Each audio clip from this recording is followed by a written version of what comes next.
LeDavid Mizmor,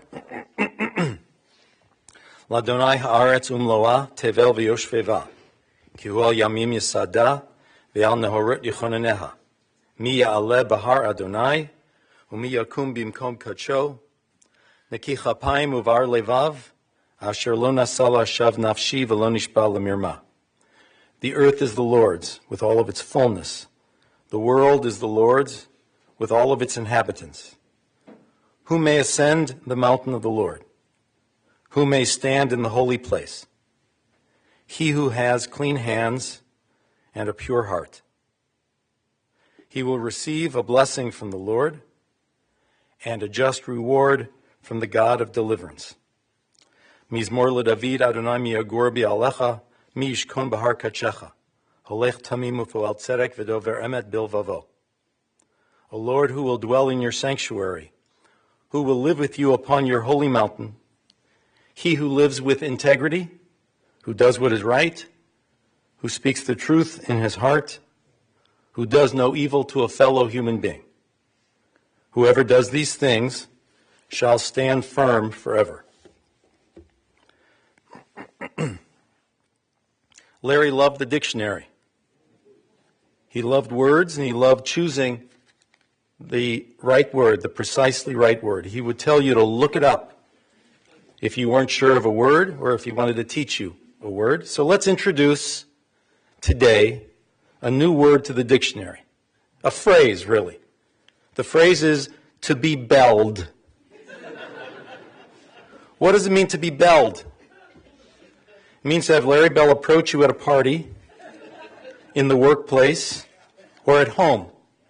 It means to be interviewed, to exchange ideas, to be probed, to be challenged, to be taught, to be mentored, and also to be cared about, to know he's got your back, to know that someone is genuinely interested in you, to have someone bust your chops and be loyal at the same time, and to be given a nickname, if you're lucky, by him. That's the definition of being belled, as in, I went to a wedding and I was belled at the reception. I was drafting a document for a client and I was belled for a half hour in my office. My friends came over to my house and they were belled by my father. So there you go. We've added to the dictionary. Now you look it up, right? And in each case, to be belled means to emerge a little wiser, a little sharper, a little clearer, and certainly a little more cared about. I was intrigued that your husband, that your father, your grandfather, your Bippy, as you call him, I was intrigued that he was a stickler for etiquette at meals. You know, use your fork and knife precisely this way, properly, napkin in your lap, sit up straight. Good posture is necessary at all times. He was meticulous and determined that you be ready for the meal. Prepared is the key word. To me, it means that Larry wanted you to be prepared for the meal and for life. I had a teacher, a professor in law school, who would ask the student who had been called on, are you prepared?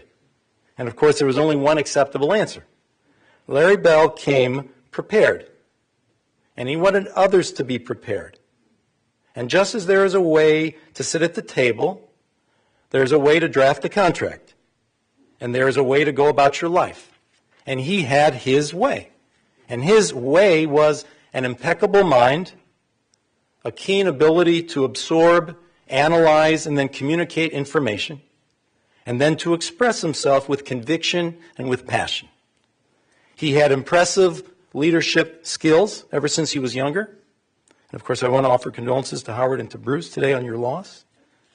Those leadership skills emerged at every stage of his life, in high school, in college, ZBT, in law school, in his legal career, in his firm, in his community work. And while his resume is filled with so many accomplishments and so many recognitions, professional excellence, there's one thing that doesn't appear on that resume. But I saw it, and I know you've all seen it. It was his face. He had this expression on his face. It was like half a grin that he was hiding in the corner of his mouth. Like he knew a secret, or a joke, and he was about to grill you and then befriend you about it. Like he was just dying to share something provocative, that he was enjoying a thought in his head, and he was about to tell you all about it. The Larry Bell effect on people cannot be summarized on a resume. He could be tough, challenging, but he was fun. He loved life, and he loved people, and he shared love. He had childhood friends from kindergarten, and they became lifelong friends. They became Las Vegas friends. The colleagues that he had in the law loved him and respected him, responded to him. Of course, around his children and grandchildren, if he ever had that half grin on his face, the secret he wanted to share was no secret. It was, I love you unconditionally. That's what he was going to say. It wasn't perhaps culturally fashionable to be so verbally affectionate when Larry was growing up. He didn't hear that a lot, I love you. But he was going to put an end to that emotional distance. He loved you, he showed you, he shared it with you, he told you, he never ever let you forget it. He had the aptitude and the intelligence to really put others on the spot, but in his work it was always only to teach you, to counsel you, to better you. Larry had these two unique talents in which he excelled with his family and colleagues, to prepare them for life, but also to bond with them and to care about them. At home, when his daughters ran up long phone bills for long-distance phone calls to camp friends, he told you all, I'm not going to pay for it out of principle. You were all going to learn to be accountable and to keep a budget. But the other side of Larry, the other side was when you were picked up by a rather handsome boy in the car, and as you were driving away from the house, still in earshot, your dad would lean out the window and yell, I love you unconditionally. Those are the two sides. Charisma, intellect, but feeling for people. He had it. But no, he didn't have it. At least he didn't have it all. Not until he met you, Nancy. Then he had it all. You centered him. You balanced him. As vocal and verbal as he could be, you were calm, you were steady, you were ever present, and he loved you, and he complimented you, and he was devoted to you, and you feel so blessed for all of these years with him. People saw him with his cigar and with his hat, with his convertible, but people always saw him with you. His father had treated his mother, who was a very kind and warm person, with great respect and love, and he was raised with that type of respect in marriage, and then he found you. And you two never stopped that ongoing conversation between you. You said that you always felt that you could work everything out with him, any challenge, with the ongoing dialogue that you two always had. Nancy, you had been at Ohio State, you had dated, but this guy was different. He was just different. Guess what, Nancy? You were belled. Introduced at a wedding by Ann Cohn, you became engaged 2.5 weeks after meeting. And I'll say it again, 2.5 weeks after meeting, and 2 months after that, you were married. You found his curiosity, his interest in you charming, his attention to you irresistible and insatiable. You felt cared for always. Your wedding held the record for attendance, the largest crowd until the Ohio State-Notre Dame game just a few days ago. 500 people and a group of 6th graders who you were teaching at the time, who you invited. And to your daughters, consciously or unconsciously, and I speak to your daughters now, your parents became your role models for what love is and what marriage is.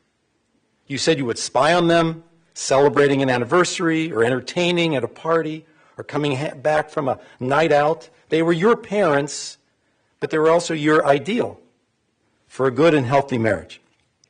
They taught you how to be trustworthy, because trust was very important in your home, how to be responsible, but how to have fun, and how to be in love, how to do Shabbat at Friday night dinner, and how to eat chocolate souffle. And what I find so impressive, Nancy, is that you and Larry were always interested either in books or workshops for couples, always learning together. And I know Larry as an individual, with everything he already had going on in his life, always looked to expand his own knowledge of himself, reading self-improvement books asking about yoga, always looking to expand his mind and who he was as a person. During his life, Larry's assortment of quips, assertions, opinions, pieces of advice, along with a great deal of integrity, made him unforgettable to so many. And it also led to an ever-expanding network of friendships and bonds with people. His world was always expanding, never shrinking. His was a world of friendship and love that became larger and larger for him over time. As his daughters married and the family grew larger, the newcomers knew that Larry was in their corner and would extend himself for them. He was ageless in the way he related to his grandchildren and to younger colleagues. And once more, his world expanded as he met Ari and greeted him and pulled him into his world with enthusiasm and with warmth. There were a lot of things you heard about your husband, your father, your grandfather over the years. You heard, I learned so much from your dad. Larry was a force of nature. The wonderful aides who cared for him, he was a grandfather figure to them. He touched people. He picked their brains, yes, but he also touched their hearts. And that's a rare and meaningful combination. Although his timing was usually flawless, he did leave the longest voicemails on the planet. They went on and on and on with that voice and that passion and with that emphatic nature. But now those are a blessing. Let that voicemail play on and on in your head. Let that voicemail never end in your head and in your memory.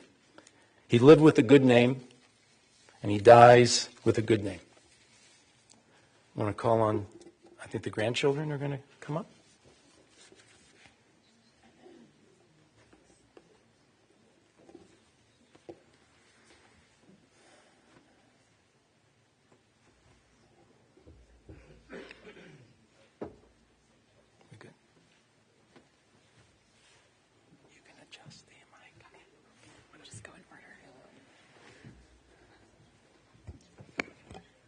Hello.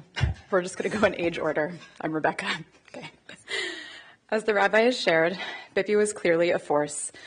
Bippy was foundational to my upbringing, and yes, in Larry Bell form, I did Google that word to make sure I used it correctly. I did.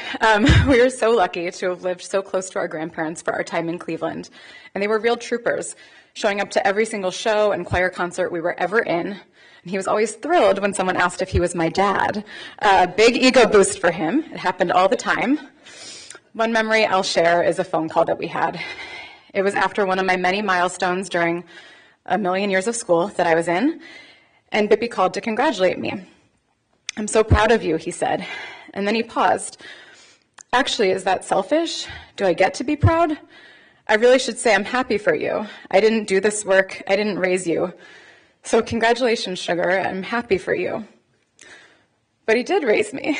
He was an integral part of my life and an incredible role model.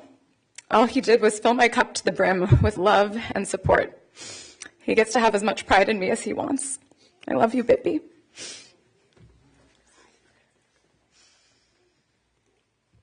Okay, this will be short and sweet, but it will not be PG. He was never PG, so I'm just honoring him in this way. Bippy's an icon. We've all said it. Over the last few years, I've met a number of people who are astounded when I proudly tell them I am Larry Bell's granddaughter. Everyone who knows him has a vivid memory of him, a captivating story, and some remark about him being tough, but the best teacher they've ever had. The thing about icons, and Bippy, is that we don't show them enough gratitude when they're on this earth. So, Bippy, here are just a few things I'm thankful for. The countless voicemails, all beginning with, "Hey, sugar," and including at least 10 to 15 seconds of humming a melody or the sounds of the birds outside. Instilling in me a deep love and appreciation for classical music. The dictionaries and thesaurus, which I kept, although they still scar me. Your thoughtful political commentary, even up until the very end. Just a few months ago, while we were visiting, you pointed at the new vice president and instructed me to get that fucker off your TV. His words. I'm sorry. Yeah, sorry, PG, 13. Endless wisdom and demand for our personal growth, teaching us how to properly cut our food and publicly shaming my spouse for it, being a phenomenal girl dad and role model to my dad and husband, hating my old nose so much that you paid for a new one, raising 3 wonderful daughters and bringing Uncle Ari into our lives, giving Grandma the beautiful life she deserves and always trusting her style and investment choices. Your pinball machine. It's been a lifesaver during your great-granddaughter's witching hours, and for teaching me and my sisters what it means to be unapologetically yourself. I love you so much, Bippy.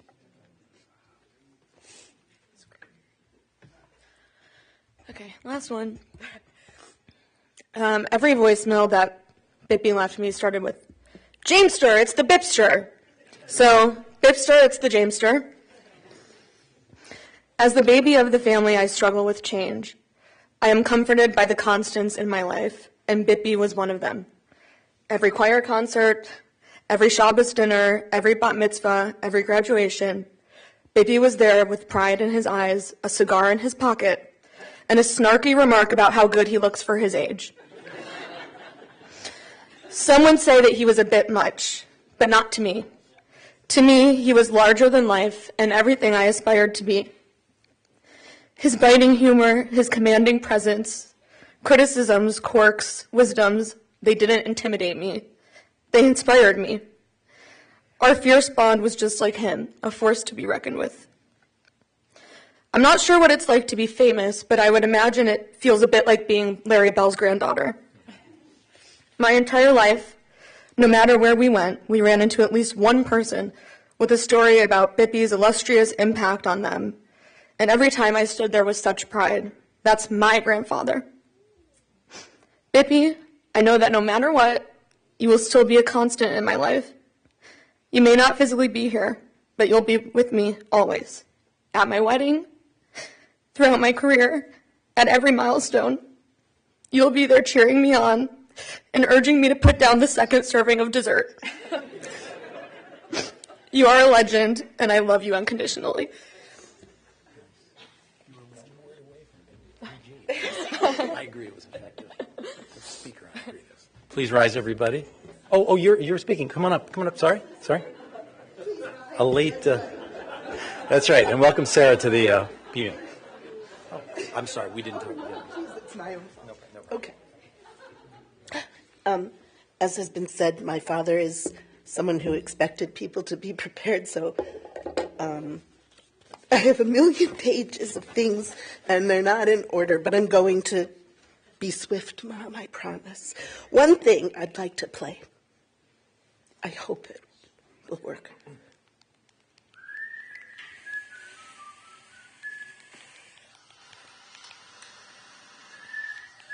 Can you hear this? Can you hear?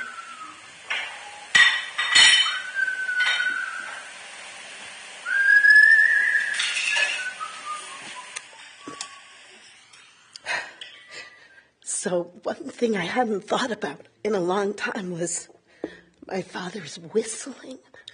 It was like throughout the house. And at the end of this, or not really the end, but in the midst of this recording, I asked him what he was whistling, and he names it. And it's a Richard Rodgers tune, something about how I love you. And then he says, let's look it up, as always. And so we look it up, and we talk about, he says, 600 songs. We went on and on. He's amazed. Here are a couple of things I want to read. He said, Sarah, you're a very smart, wise woman. Now, how can we monetize that?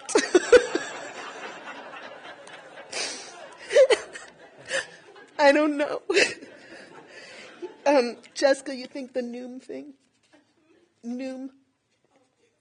Okay.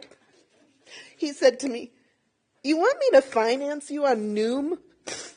Just sign up for it and I'll cover it. I think there's very little to recommend being overweight, except you could survive a famine. He said, sorry. He said, there's really no reason that you can't summon up the emotional courage to live a normal, non-noshing life. You don't need any noshing. Just resist, fight the good fight. You have it within you.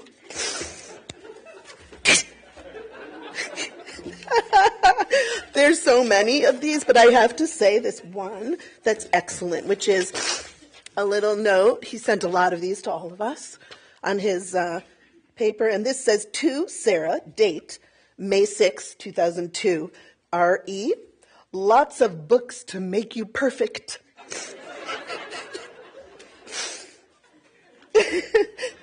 So I asked him some years ago, this is I think 2019, maybe 2017. I said, have you decided what you and Mom want to do with your bodies when you die? He said, Mommy doesn't want to be cremated because she thinks it will hurt. And he said, I really haven't given it serious thought. I said, well, would you like to do what she does, or would you like to make your own choice? And he said, well, that's an interesting question. I would follow her to the ends of the earth. He said, your mommy understands me pretty well. We have a good combo going, I think. Don't you? Then, during the pandemic, not PG-13, Dan and I FaceTimed sometime early, maybe a month in. He said to us, I feel like I'm really getting to know your mother. This is like at 59 years of marriage. And she's a fucking pleasure, he said. Okay, just a few more moments. He said, this is just an old man, he said. Do you know this story? An old man's on his deathbed, surrounded by his children, and he suddenly sniffs the air. And he says, what's that incredible smell? Is your mother baking her famous cake? And his son nods and says, yes, Dad, she's making it right now. And the old man says, oh, please, just a small slice. It's my favorite, and I don't think I have much time left.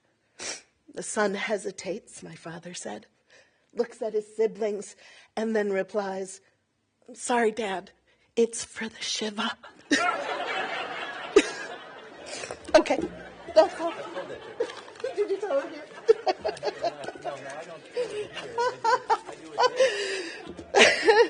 So, thank you so much. I have 1,000 other things, but that's enough, and we all are so grateful that you're here.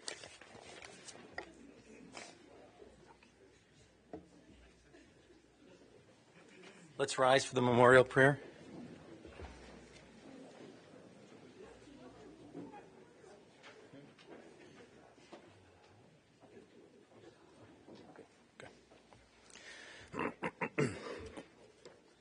El mole rachamim shochen bamromim hametzei menucha nechona tachat kanfei hashchina b'malot kedoshim utehorim ana bal harachamim hastirehu b'seiter kanafecha leolamim Utzror b'tzrorechem et nishmato, Adonai hu nachalato, v'yanoch b'shalom hamishkavo, v'nomar amen. May we remember all of the worthy and the righteous deeds that he performed in the land of the living. God is now his portion. May he rest in peace. And we all say amen. We're going to recite the mourner's Kaddish, Yitgadal v'yitkadash Shemei Rabbah. V'alma divrach tirutei v'amlich malchutei b'chayechon u'v'yomechon u'v'chayei dechol Beit Yisrael ba'agala uvizman kariv v'yimaru, amen. Yehi shemei rabba mevarach le'olam u'lomei omaya. Yitbarach v'yishtabach v'yitpa'ar v'yitromam v'yitnaseh v'yithadar v'yitalev v'yithalal shemei kudesha barichu le'ela min kol birchata v'shirata tushbechata v'nechemata da'amiran bi'alma v'yimaru, amen. Yehi shalama rabba min shemaya v'chayim aleinu v'al kol Yisrael v'yimaru, amen. Oseh shalom bimromav, hu ya'aseh shalom, aleinu v'al kol Yisrael v'yimaru. Let's be seated, everyone. We want to offer our condolences to Nancy, to the family, to Nancy, to Jessica and Alan, Elizabeth and Martin, Sarah and Dan, Ari and Anthony, Rebecca, Carrie and Andrew, Jamie and Jake, to Bruce and Howard and Wanda, and to Nora, great-grandchild.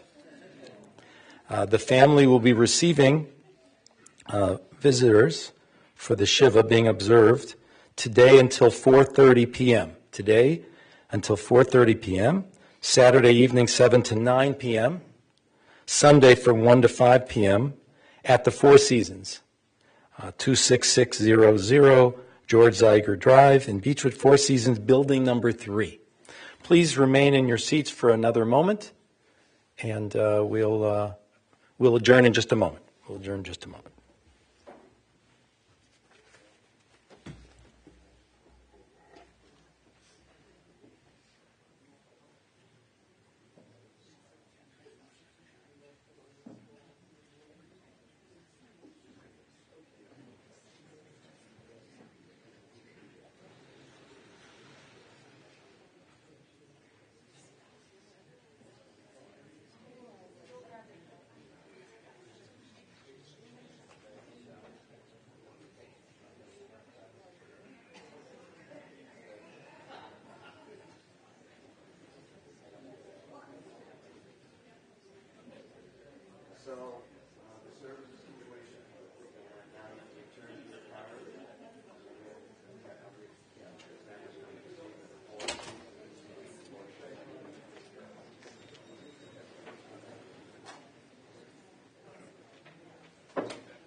Sharpies. I'll take it back. No. Oh, that's very good. I'm bringing it. So interesting. Last night. Yeah. Oh, yeah. What I do literally, and somehow I happened on the first play. Sorry. And I watched in its entirety, the original by cover. Really? It was fascinating. Yeah. Well, he was something else. Broadcast sports were a lot different that day. Yeah. It was really cool. Yeah. And especially right after him talking, it's, just. I think but he was mentally like on it. Yeah. It was so different from anybody, like Joe Louis was there, and Joe Louis was like totally different. Yeah. You going over there? Yeah, this week. We're going over.